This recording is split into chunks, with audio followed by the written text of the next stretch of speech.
एक दिन की बात थी। चिंटू और पिंटू नाराज होकर जंगल में चल रहे थे। पिंटू, इस बार तो उस राक्षस ने बहुत बुरी तरह हरा दिया हमको। हाँ चिंटू, वो राक्षस हम पे बहुत ही भारी पड़ गया। हमारे सारे के सारे रोबोट भी हार गए, हमारे गांव वाले भी पकड़े गए। चिंटू पिंटू, तुमने उन 3 जादुई रोबोट की मदद क्यों की? उसके वजह से आज हमारे गांव पर बहुत बड़ा हमला हो चुका है। यह सिर्फ तुम दोनों की वजह से हो रहा है। जॉनी और बकू, यह तो गलत बात है। उन जादुई रोबोट्स ने हमारी भी मदद की थी। चिंटू, पीछे देखो, पीछे पीछे देखो, पीछे। वहाँ पर एक जंगली बाघ आ जाता है। सभी लोग घबरा जाते हैं। वो बाघ उन पर हमला करने के लिए आगे बढ़ा, पर वहाँ पर एक और शेर आ जाता है।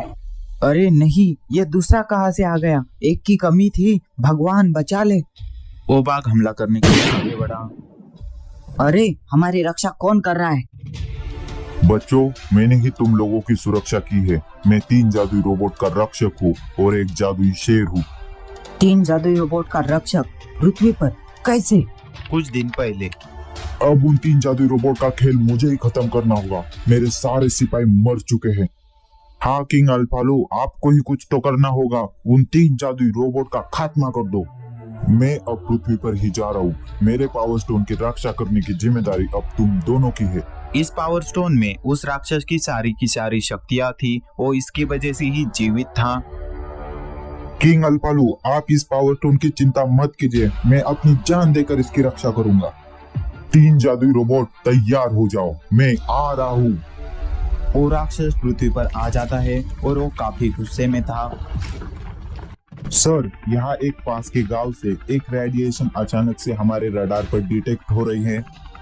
चलो वहाँ देखते हैं क्या है वो आर्मी के ऑफिसर गांव की तरफ बढ़ने लगे।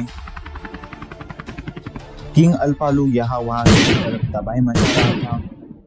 अरे नहीं, ये तो एक मॉन्स्टर है। जल्दी से इस पर अटैक करो। आर्मी वाले अटैक करने से पहले ही किंग अल्फालू पर ही अटैक कर देता है। इस वजह से वो आर्मी वाले भी मर जाते हैं। बड़े हैं मुझ पर हमला करने वाले। इन चींटियों से मेरा कुछ नहीं बिगड़ने वाला। 3 जादुई रोबोट सामने आओ। वहाँ पर 3 जादुई रोबोट और चिंटू पिंटू आ जाते हैं। अरे नहीं, ये तो किंग अल्फालू है, शैतानों का राजा। क्यों 3 जादुई रोबोट अपनी मौत को देखकर घबरा गए? चिंटू पिंटू, यहाँ से निकल जाओ, ये बहुत ताकतवर है। ठीक है रोबोट, मैं जंगल की तरफ जाता हूँ। इन चींटियों से मेरा कुछ भी लेना देना नहीं है। मुझे सिर्फ तुम तीनों को खत्म करना है। चिंटू और पिंटू वहाँ से भाग जाते हैं। मरो अब। अल्फा 1 उस राक्षस पर हमला कर देता है, पर उस राक्षस के एक ही किक से ढेर हो जाता है। अरे नहीं, ये रोबोट तो हार रहे। गांव वालों, जल्दी से जंगल की तरफ भागो। हाँ चिंटू, हम सब लोग अब जंगल की तरफ भागते हैं। इसका काम तो तमाम हो गया, अब तुम दोनों की बारी। अल्फा 2 अटैक करो। रोबोट के किसी भी अटैक का उस पर कोई भी असर नहीं हो रहा था। सभी के सभी जादुई रोबोट ढेर हो जाते हैं। अब इन सब जादुई रोबोट को कैद कर दूंगा, फिर इन्हें कोई नहीं बचा पाएगा।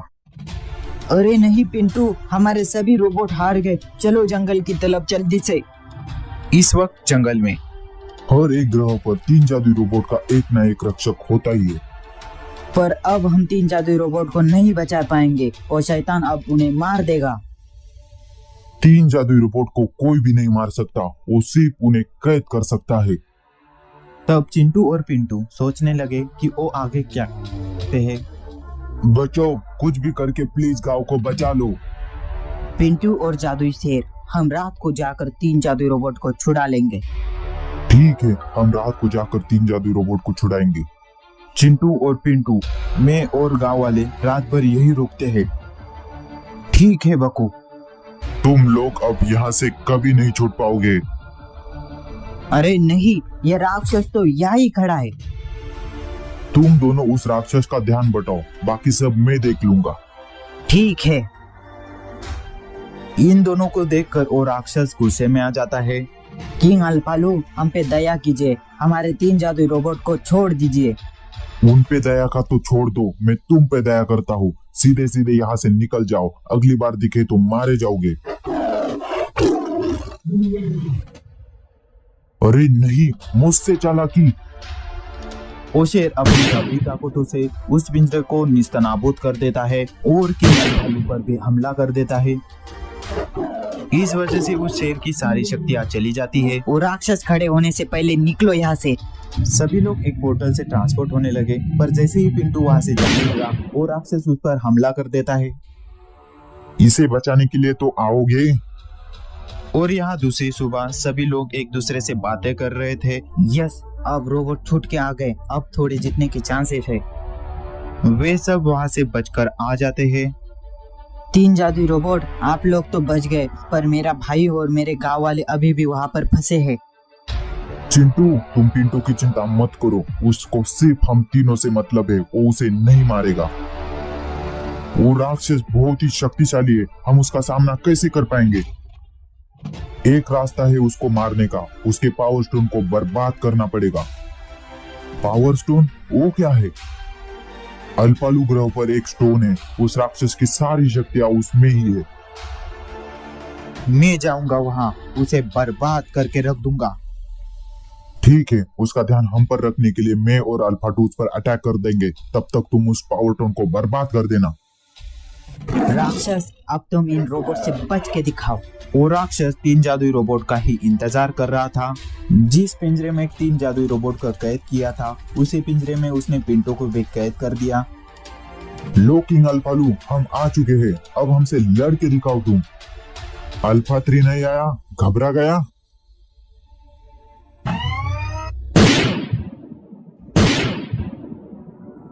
राक्षस काफी शक्तिशाली था, तो किसी भी अटैक का उस पर कुछ भी असर नहीं हो रहा था। अब क्या करोगे जादुई रोबोट्स? अल्फालू ग्रह पे वो राक्षस उस पावर स्टोन के पास ही थे, उस पर उनकी कड़ी निगरानी थी। चिंटू और अल्फा 3 उस ग्रह पर चले जाते हैं। ओ राक्षसों, सीधे सीधे हमको वो पावर स्टोन दे दो, नहीं तो तुम्हें मरना ही होगा। देखेंगे कौन मरता है, तू या मैं। अल्फा 3 एक राक्षस का तो काम बर्बाद कर देता है, पर दूसरा राक्षस उस पर हमला कर देता है। देखिए मेरी ताकत। उसके लगातार वार से अल्फा 3 को गुस्सा आ जाता है और वो उस राक्षस को मार देता है। अलविदा चिंटू, फिर मिलेंगे। रोबोट, ऐसा क्यों बोल रहे हो? रोबोट उस पावर स्टोन को बर्बाद कर देता है। अरे नहीं, अल्फा 3 ने तो हमें बचाने के लिए अपनी जान दे दी। पृथ्वी पर पावर स्टोन के बर्बाद होते ही किंग अल्फालू जमीन पर गिर जाता है, उसकी सारी शक्तियां खत्म हो जाती है। लगता है अल्फा 3 ने इसका पावर स्टोन बर्बाद कर दिया है। अटैक करो रोबोट।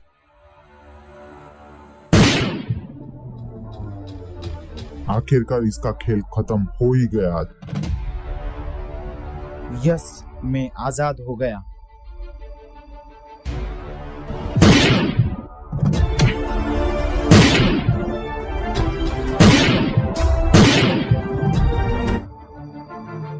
शांतिपुर नाम के गांव में चिंटू नाम का लड़का अपने पिताजी के साथ रहता था। वो दोनों काफी गरीब थे।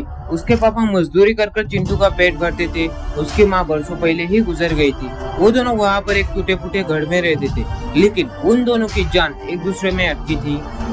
तब चिंटू मजे से मैदान पर खेल रहा था, लेकिन तभी उसका दोस्त जॉनी अपना रोबोट लेकर उस जगह पर आ जाता है। क्या कमाल का रोबोट है जॉनी, कहाँ से लिया तूने ये रोबोट?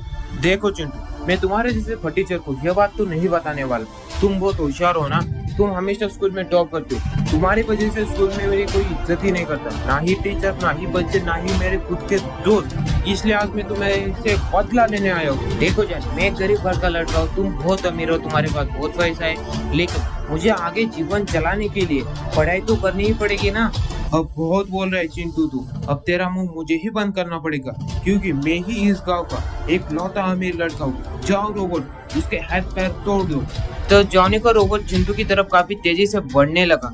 वो चिंटू को ज्यादा जोर से तो नहीं, लेकिन धीरे धीरे मारने लगा। इसके कारण चिंटू को चोटें आने लगी। वो उसे हर रोज मारने लगा, डराने लगा।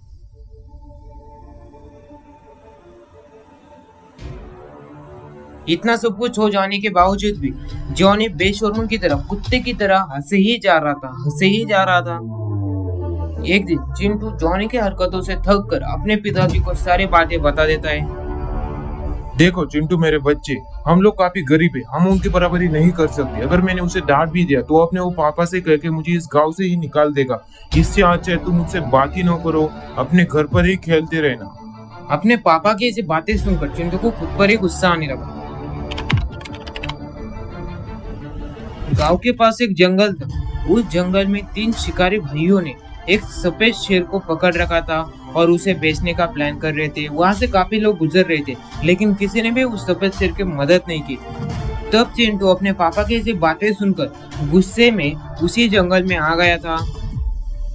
तभी वहां पर चिंटू ने देखा कि वहां कुछ लोगों ने एक सफेद शेर को पकड़ लिया है। अरे यार, वो लोग उस शेर के साथ क्या कर रहे?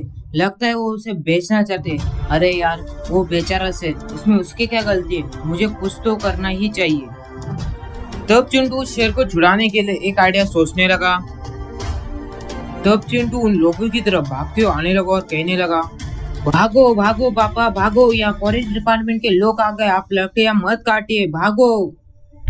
चिंटू की ऐसी बातें सुनकर वो तीनों भी वहां से दुम दबाकर भागने लगे। तब चिंटू सफेद शेर की तरफ बढ़ने लगा और उस सफेद शेर पर जिस तलवार से वार किया गया था वो तलवार निकालने लगा। तब चिंटू फिर से गांव की तरफ बढ़ने लगा किसी डॉक्टर को बुलाने के लिए। रुको चिंटू। तब चिंटू अचानक से पीछे मुड़ गया। तभी उसने उसी शेर को खड़ा देखकर और उस शेर के शरीर पर काफी गहने देखकर उसके तो होश ही उड़ गए। अचानक इसे शेर को देखकर चिंटू काफी डर गया था। उसकी हवा टाइट हो गई थी, उसे समझ नहीं आ रहा था आखिर वो यहाँ से कहाँ जाए। चिंटू मुझसे डरो मत, मैं तुम्हें कुछ भी नहीं करूंगा। मैं यहाँ घायल पड़ा था, वो तीनों मुझे बेचने की फिराक में थे। यहाँ से अभी तक काफी लोग चले गए थे, लेकिन कोई भी मेरी मदद करने के लिए यहाँ नहीं रुका। तुम ऐसे एक लौते इंसान हो जो मेरी मदद करने के लिए यहाँ रुका है। बोलो तुम्हें क्या चाहिए? हमारे गांव में जॉनी नाम का एक लड़का है, वो बहुत अमीर है। उसके पापा ने उसके लिए एक रोबोट ला दिया है। वो उस रोबोट से सबको सताता रहता है, वो मुझे तो हर रोज सताता है। आज सिर्फ मुझे एक जादुई रोबोट ला दीजिए। तब उस शेर ने अपनी जादुई शक्ति से वहां एक जादुई रोबोट ला दिया।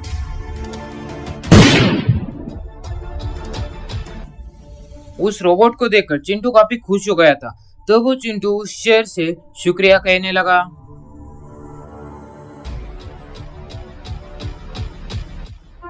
कुछ देर बाद चिंटू अपना जादुई रोबोट लेकर जॉनी के पास आ गया। क्यों चिंटू, अपना फटीचर रोबोट लेकर मेरे सामने आ गए?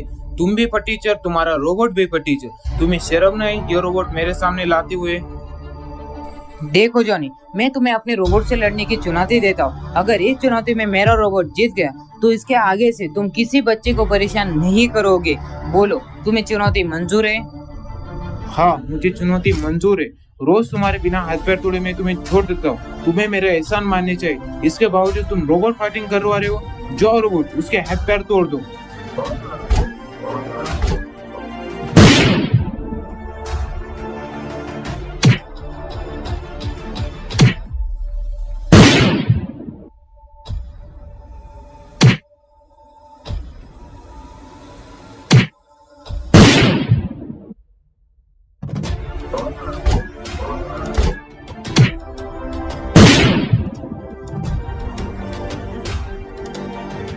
जॉनी, तुम डरो मत, मैं तुम्हें इस रोबोट से कुछ भी नहीं करूंगा। हम फिर से एक अच्छे दोस्त की तरह रह सकते। मैं डर ही गया था चिंटू, अब मेरा क्या होगा? तुम कितने अच्छे हो, मुझे तुम्हारे जैसे ही दोस्त चाहिए।